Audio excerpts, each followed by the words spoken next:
উদয়পুরের Matabari block panchayat resource সেন্টারের conference হলে জাতীয় মহিলা কমিশনের উদ্যোগে মহিলা স্বনির্ভর গোষ্ঠীর সুবিধাভোগীদের নিয়ে একটি গুরুত্বপূর্ণ মত বিনিময় কর্মসূচি অনুষ্ঠিত হয়। অনুষ্ঠানে প্রধান অতিথি হিসেবে উপস্থিত ছিলেন জাতীয় মহিলা কমিশনের চেয়ারপারসন বিজয়া রাহাতকার। এছাড়াও ত্রিপুরা মহিলা কমিশনের চেয়ারপারসন ঝর্ণা দেববর্মা, গোমতী জেলা জেলাশাসক রিঙ্কু লাথের, মাতাবাড়ি আরডি ব্লকের বিডিও অরিজিৎ পাল এবং পঞ্চায়েত সমিতির চেয়ারম্যান শিল্পী দাস সহ অন্যান্য প্রশাসনিক আধিকারিক ও স্বনির্ভর গোষ্ঠীর সদস্যরা অংশগ্রহণ করেন। এই কর্মসূচির মূল লক্ষ্য ছিল গ্রামীণ মহিলাদের আর্থসামাজিক অবস্থার উন্নয়ন, আত্মনির্ভরতা বৃদ্ধি এবং সরকারি প্রকল্পগুলোর বাস্তব প্রয়োগ পর্যালোচনা করা। আলোচনায় স্বনির্ভর গোষ্ঠীর সদস্যরা তাদের বাস্তব অভিজ্ঞতা, সমস্যা ও সাফল্যের গল্প তুলে ধরেন।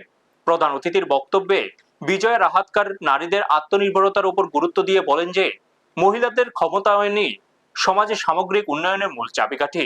সামগ্রিকভাবে এই উদ্যোগটি নারীদের সচেতনতা ও আত্মবিশ্বাস বাড়াতে এবং গ্রামীণ পর্যায়ে স্বনির্ভর ভারতের লক্ষ্য বাস্তবায়নে এক গুরুত্বপূর্ণ ভূমিকা পালন করেছে।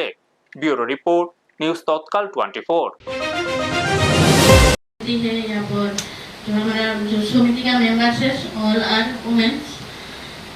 पहले दिक्कत हमें सामने लगी कोई दिक्कत होगी, पर ऐसा कोई नहीं, क्योंकि हमारा जो समिति का जो मेंबर है और बहुत एक्टिव है, बहुत सारे काम वो करते हैं। वो हमारा यहाँ पर जो आंगनबाड़ी सेंटर होता है, जो स्कूल होता है, वहाँ पर वो लोग जाते हैं, ग्राम ग्राम में हम गाँव में घूमते हैं।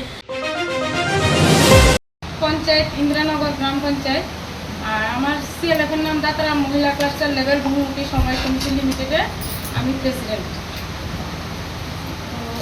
আমার CLF এর আন্ডারে ভিউ আছে 14টা আর SFG আছে 444টা আর দিদি 10 জন করে তো প্রায় 4000 এর উপরে।